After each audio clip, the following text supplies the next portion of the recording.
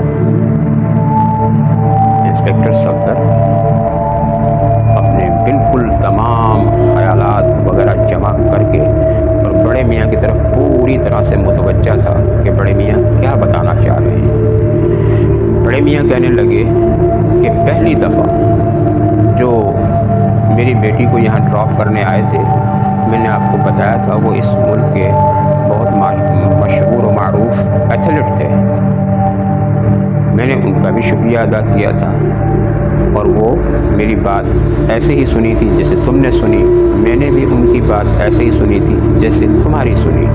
میں نے تصاویر وغیرہ دکھا کر ان کو یقین دلایا تھا کہ جو میں کہہ رہا ہوں وہ صحیح ہے، اور انہوں نے بھی واقعات بتا کر یہ مجھے بتانے کی کوشش کی کہ وہ بھی صحیح کہہ رہے ہیں۔ اور وہ آخر میں رخصت ہو گئے تھے، لیکن 9 جولائی کی صبح نیوز پیپر میں یہ پڑھ کر مجھے حیرت کی انتہا نہ رہی کہ وہ مشہور ایتھلیٹ کا کراچی کی سڑکوں پر ایک روڈ ایکسیڈنٹ میں انتقال ہو گیا تھا۔ مجھے یہ پڑھ کر بڑی حیرت بھی ہوئی، جھٹکا بھی لگا، لیکن میں نے اس پہ کوئی زیادہ توجہ نہیں دی۔ بس ایک بندہ میرے گھر آیا تھا، مجھ سے باتیں کی تھی، اس کا روڈ ایکسیڈنٹ میں انتقال ہو گیا، شاید اسی کا مجھے افسوس تھا، اور یہ بات آئی گئی ہو گئی۔ لیکن دوسرے سال جو صاحب میری بیٹی کو لے کر یہاں آئے تھے، بیٹی کو تو میں نے آج تک کبھی دوبارہ نہیں دیکھا، ان صاحب نے جو باتیں کی بتائیں وہ لے کر آئے تھے۔ ان سے جب تفصیلی بات ہوئی تو وہ میرے ایک عزیز دوست کے بیٹے تھے، اور بہت اچھے، بہت مشہور، کامیاب بلکہ کہنا چاہیے بزنس مین تھے۔ میں نے ان کا بھی شکریہ ادا کیا، وہ بھی چلے گئے، رخصت ہو گئے، اور 8 جولائی کو ان کے پکنک کا پروگرام تھا اپنے دوستوں کے ساتھ، وہ ہاکس بے میں نہاتے ہوئے پانی میں ڈوب کر اس دنیا سے کوچ کر گئے تھے۔ بیٹا، میرا دل بہت دہل رہا ہے، کاش کہ یہ دونوں اتفاق ہوں اور یہ کسی سلسلے کی کڑی نہ ہو، کوئی روایت کی کڑی نہ ہو۔ میں اللہ سے دعا کروں گا کہ تمہاری زندگی کو محفوظ رکھے، تمہیں صحت اور تندرستی کے ساتھ زندہ رکھے۔ مجھے بہت خوشی ہوگی دوبارہ تم سے مل کر۔ انسپکٹر صفدر نے بھی اس کی طرف دیکھا اور اس کو تسلی آمیز انداز میں کہنے لگے، بڑے صاحب آپ فکر نہ کریں، اللہ جو کرے گا بہتر کرے گا۔ یہ کہہ کر انہوں نے بالکل اباؤٹ ٹرن موڑ کر ذیلی گیٹ کی طرف، باہر کے گیٹ کی طرف بڑھ گئے۔ بڑے میاں ان کے پیچھے پیچھے، وہ گیٹ سے باہر آ کر انسپکٹر صفدر اپنی گاڑی کی طرف روانہ ہو گئے۔ بڑے میاں نے گیٹ بند کر کے، لاک کر کے، پورش کی لائٹ بند کر کے، اور وہ شاید گھر کے اندرونی حصے میں چلے گئے۔ انسپکٹر صفدر نے دوبارہ وہاں کھڑے ہو کر بونٹ کو دیکھا، اور واقعتاً وہاں کوئی نشان، کوئی انگلیوں کا نشان، کوئی خون کا نشان نہیں تھا۔ انسپکٹر صفدر نے اپنے سر کو جھٹکا اور گیٹ کھول کر، دروازہ کھول کر گاڑی کا اپنی گاڑی میں بیٹھ گئے۔ انسپکٹر صفدر نے سوچا کہ میں یہاں بیٹھ کر، کھڑا ہو کر سوچتا رہوں گا، جتنا سوچوں گا اتنے ہی خیالات آتے رہیں گے، لہٰذا مجھے فوراً یہاں سے نکل کر اپنے گھر پہنچ جانا چاہیے۔ انسپکٹر صفدر نے گاڑی کو اسٹارٹ کرنے کی کوشش کی، مگر گاڑی اسٹارٹ نہیں ہو رہی تھی۔ انسپکٹر کہنے لگے، یہ کیا بات ہے، ابھی تو گاڑی بالکل ٹھیک ٹھاک تھی۔ انہوں نے سوچا، انہوں نے دوبارہ انجن میں چابی گھمائی، سلف مارا، لیکن گاڑی اسٹارٹ نہیں ہوئی۔ انسپکٹر صفدر کو انہوں نے اسٹیئرنگ چھوڑا، سیٹ کی پش سے ٹیک لگایا، اور ان کے دماغ میں، ان کے ذہن میں بڑے میاں کا ایک جملہ گونجنے لگا۔ میرے داماد نے گاڑی سٹارٹ کرنے کی کوشش کی، گاڑی سٹارٹ نہیں ہوئی۔ اس نے بار بار گاڑی سٹارٹ کرنے کی کوشش کی لیکن گاڑی سٹارٹ نہیں ہوئی۔ یہ بار بار جملہ بڑے میاں کا کہا ہوا ان کے ذہن میں گھومنے لگا اور انہوں نے ایک دم سے دروازہ کھولا، باہر آئے۔ باہر کی فضا میں انہوں نے لمبے لمبے سانس لیے، ادھر ادھر دیکھا، اپنے آپ کو ریفریش کیا اور اس کے بعد دوبارہ سیٹ پر بیٹھ کر ٹرائی کیا کہ اب مجھے کیا کرنا چاہیے۔ وہاں تو انہوں نے چوکیدار کو بھیج کر ان کے داماد نے ایک مستری کو بھی بلا لیا تھا۔ یہاں تو ایسا کچھ ہے نہیں، کیا مجھے یہاں سے ناکام گاڑی بند کر کے لاک کر کے پیدل جانا پڑے گا؟ میرے ساتھ کیا ہوگا؟ آئندہ کیا ہونے والا ہے؟ یہ سوچتے ہوئے انہوں نے لاشعوری طور پر دوبارہ چابی کو گھمایا اور اب کی بار ان کی حیرت کی انتہا نہ رہی کہ گاڑی سٹارٹ ہو۔ جیسے ہی گاڑی سٹارٹ ہوئی، انسپکٹر صفدر نے آؤ دیکھا نہ تاؤ فوراً اس سوسائٹی سے گاڑی کو باہر کی طرف بھگانے کی کوشش کی اور بالآخر وہ اس سوسائٹی سے باہر آ گئے۔ مین روڈ پر آ کر انسپکٹر صفدر نے گاڑی اپنے گھر کی طرف موڑ دی۔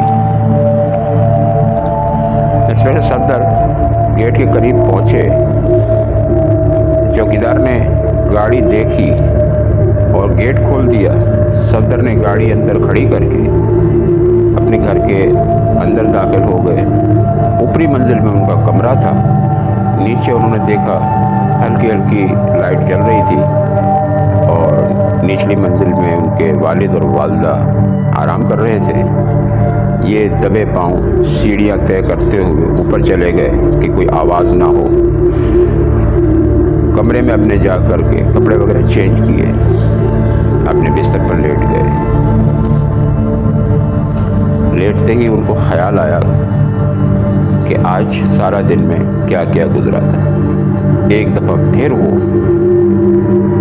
شہریار کے گھر سے نکل کر اور باقی جو ان کے ساتھ ہوئی تھی وہ تمام ان کے ذہن میں گونجتی رہی، گھومتی رہی اور وہ اس کو سوچتے رہے کہ ایسے کیوں ہوا، ویسے کیوں ہوا، یہ کیسے ہو سکتا ہے، وہ کیسے ہو سکتا ہے۔ انہیں آنکھیں بند کر کے تصور میں وہ سب دیکھتے رہے، ہوتے رہے، اس میں کیا حقیقت تھی، کیا حقیقت نہیں تھی، اور ان کو سب خیال آتے رہے۔ انہوں نے ایک دم سے اچانک آنکھیں کھولی اور چھت کی طرف گھورنے لگے۔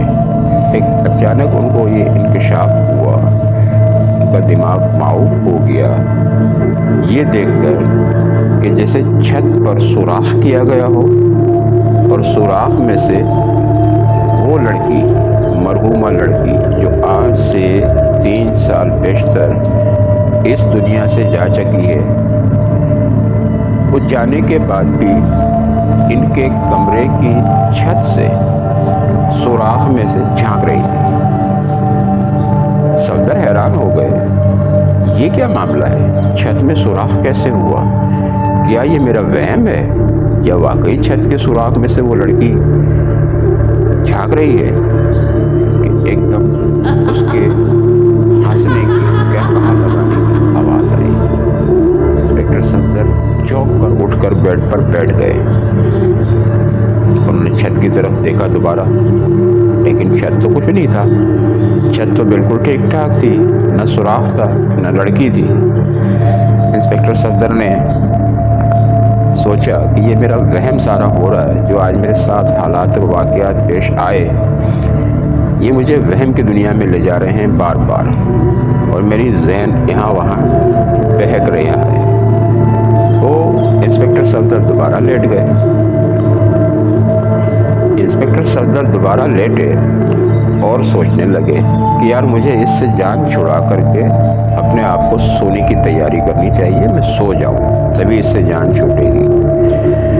لیکن وہ آنکھیں بند کرتے پھر لڑکی کی تصویر آ جاتی ہے سامنے، آنکھیں کھولتے ہیں تو پھر خیال آ جاتا ہے، چھت پہ کبھی لڑکی نظر آتی ہے، کبھی سائڈ پہ نظر آتی ہے، وہ ایک دم سے اپنے رخ چینج کرتے ہیں، لیٹے لیٹے دائیں طرف کروٹ کر لیتے ہیں اور سونے کی کوشش کرتے ہیں۔ ان کے کروٹ لیتے ہی ان کے سامنے دیوار پر کھڑکی پہ پڑا ہوا پردہ اچانک سے ہلنے لگتا ہے۔ صفدر غور سے دیکھتے ہیں کہ کھڑکی بند ہے، کمرہ بند ہے، دروازہ بند ہے، سب کچھ بند ہے، تو یہ پردہ ہل کیسے رہا ہے؟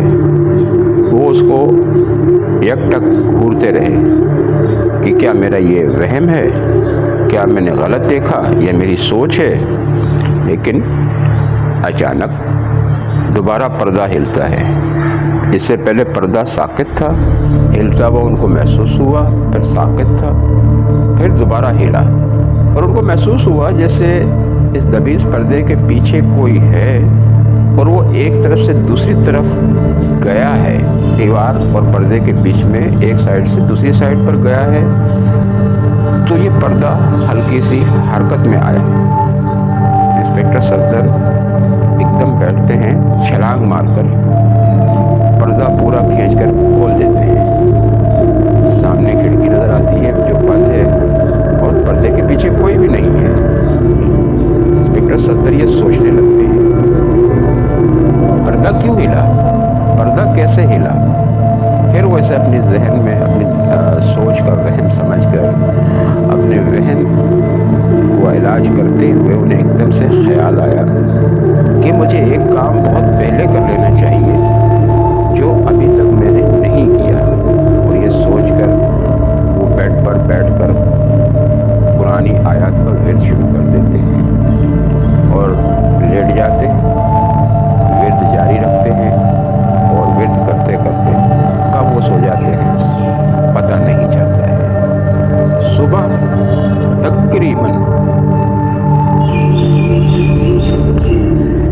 10 بجے ان کی والدہ نے آ کر جب ان کو دروازہ بجایا تو انسپکٹر صفدر کی آنکھ کھلی، اور اب وہ اپنے آپ کو کافی سمجھ لیجیے کہ فریش محسوس کر رہے تھے۔ انہوں نے امی کو جواب دیا، امی دروازہ کھول کر اندر آ گئی اور اسے کہا کہ بیٹا چلو ہاتھ منہ دھو لو، ناشتہ دونوں اکٹھے کر لیں۔ انہوں نے امی سے دعائیں لی اور انہوں نے کہا کہ میں ابھی آ رہا ہوں۔ اماں ان کی دعائیں دیتی ہوئی نیچے چلی گئی۔ وہ فریش ہو کے نہا دھو کر کے نیچے گئے، امی کے ساتھ ناشتہ کیا، تقریباً دن کا کافی حصہ ماں کے ساتھ گزارا۔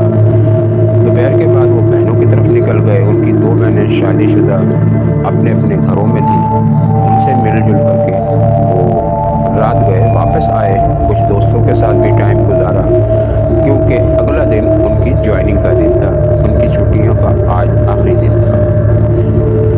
انسپکٹر صفدر رات اپنے سو گئے، صبح حسب معمول ارلی مارننگ اٹھ گئے